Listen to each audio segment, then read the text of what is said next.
Sir నమస్తే అండి, మీ పేరు? కిషోర్ అండి. నా పేరు. ఏం చేస్తుంటారు మీరు? నేను ప్రైవేట్ సర్వేర్గా చేస్తానండి. ఎక్కడ సార్ మీది? మంగళగిరి నియోజకవర్గం, కృష్ణాయపాలెం. ఏంటండి మరి 14 నెలలు అవుతుంది లోకేష్ గారు ఇక్కడ ఎమ్మెల్యేగా గెలిచి ఒక మంత్రిగా కూడా పనిచేస్తూ ఉన్నారు.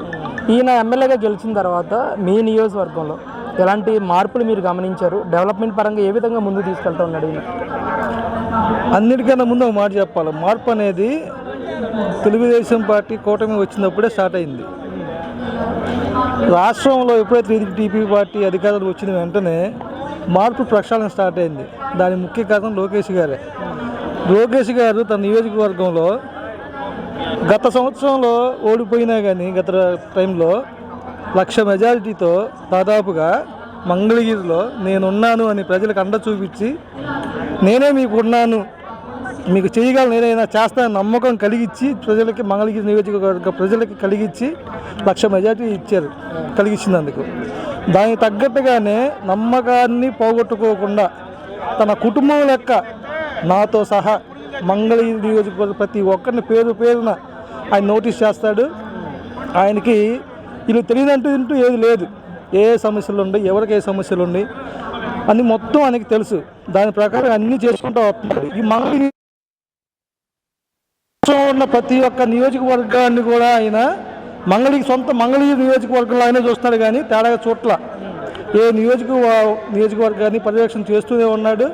ఎక్కడ ఇబ్బందులు అన్నీ సమీక్షిస్తూనే ఉన్నాడు. ఎవరికి ఇబ్బంది లేకుండా డోర్ స్టాప్ చేస్తున్నాడు ప్రతిదీ. అంటే మీ మంగళగిరి నియోజకవర్గంలో ప్రధానంగా చూస్తే 60% ఆఫ్ ఓటింగ్ అనేది చేనేత కార్మికులు ఎక్కువగా మెజారిటీ, స్వర్ణకారులు కానీ చేనేత కార్మికులు కానీ ఉంటారు. మరి వాళ్ళకి సంబంధించి, వాళ్ళ అభివృద్ధికి సంబంధించి ఎలాంటి నిర్ణయాలు తీసుకుంటా ఉన్నారు? అసలు మంగళగిరి నియోజకవర్గంలో మంగళగిరిలోని చుట్టుపక్కలనే ఉన్నారు చేనేత కార్మికులు. మిగతా అన్ని కమ్యూనిటీలు ఉన్నాయి. అందరూ 30%, మేబీ 60% కాదు, 30% చేనేత కార్మికులు ఉన్నారు.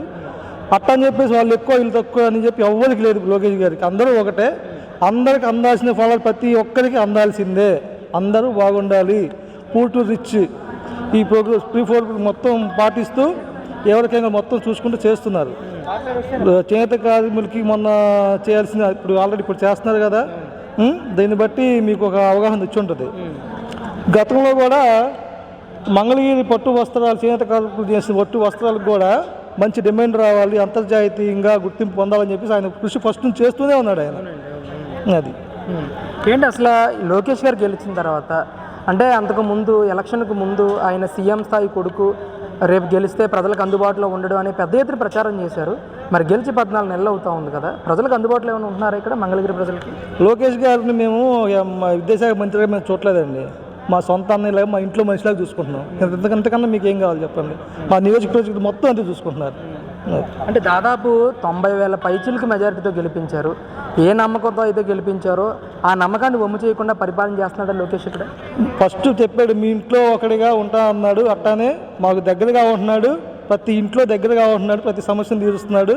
మా దగ్గర అందుబాటులో ఉంటున్నాడు లేదు. ప్రతి విషయం ఆయన దగ్గరికి వెళ్తుంది, వెంటనే రెస్పాండ్ అవుతుంది. రోడ్లు కానివ్వండి, ఇంకా కావలసిన మళ్ళీ పెళ్లి కానుకలు కానివ్వండి, లేదంటే ఆరోగ్య సువిధ వర్తించకుండా సీఎం రిలీఫ్ ఫండ్ విషయంలో కానివ్వండి, లక్షలు ఇస్తూ ఉన్నాడు. ఎవరికి ఇబ్బంది లేదంటే ఆ ఇబ్బంది నేనున్నా అని సొంతగా ఆ ఇంట్లో బిడ్డ, నేనైతే నా ఇంట్లో పెద్ద కొడుకుని, నా ఇంటికి ఏం కావాలో నేను చూసుకుంటా. అట్లానే మా ఇంట్లో నాకన్నా పెద్దవాడు ఉన్నాడంటే లోకేష్ అన్నయ్య. ఆ అన్నయ్య మాకుండి మా సపోర్ట్ కూడా నడిపిస్తాను మమ్మల్ని, అంతే. ఆయన కోసం మేము ఏం చేస్తాం. అంటే ప్రజా దర్బారు కూడా నిర్వహిస్తూ ఉన్నారు కదా మంగళగిరిలో, దానివల్ల ఎంతవరకు ఉపయోగకరం ఉంది? సమస్యలు నిజంగా పరిష్కారం అవుతున్నాయా ప్రజా దర్బార్ నుంచి? చాలా వాటికి పరిష్కారం అవుతుంది. ఒక సీఎం కొడుకు విద్యాశాఖ ఐటీ మినిస్టర్ అయ్యింది కూడా మనం మ్యాక్సిమం లేవాలంటే 7 గంటలు లెగుస్తాం. 7-7:30 కల్లా ప్రజా దర్బార్లో సమస్యలు మొత్తం నోట్ చేసుకొని క్లియర్ చేస్తారు. ఆయనకి అంత తొందరగా లేచి పరిగెత్తాల్సిన అవసరం ఏముంది ఆయనకి? ఆయన ఆ టైంకి రావాలంటే ఎంత టైంకి లేవాలైనా ఈవినింగ్ సాయంత్రం దాకా మళ్ళీ వర్క్ బిజీలో ఉండి అన్ని నియోజకవర్గాలు చూసుకొని అందరితో మాట్లాడి ఇబ్బందులు చూసుకుంటా, మంగళగిరిలో చూసుకుంటా, మళ్ళీ ప్రజా దర్బారు పెడితే పొద్దున్నే 6 గంటలకల్లా 5:30-6 కల్లా అక్కడ ఉండిపోతాడు లోకేష్ గారు. టైం టు టైం అందరినీ ఇప్పుడు సపరేట్గా తెలిసిన వాళ్ళకి ఒకలాగా, తెలియని వాళ్ళకి ఒకలాగా లేదు. అందరూ లోకేష్ గారిని కలవచ్చు, డైరెక్ట్గా యాక్సెస్. ఎవరు ఒకళ్ళ ద్వారా వెళ్ళటానికి వెళ్తేనే మేము పంపిస్తాం అంటే లేదు.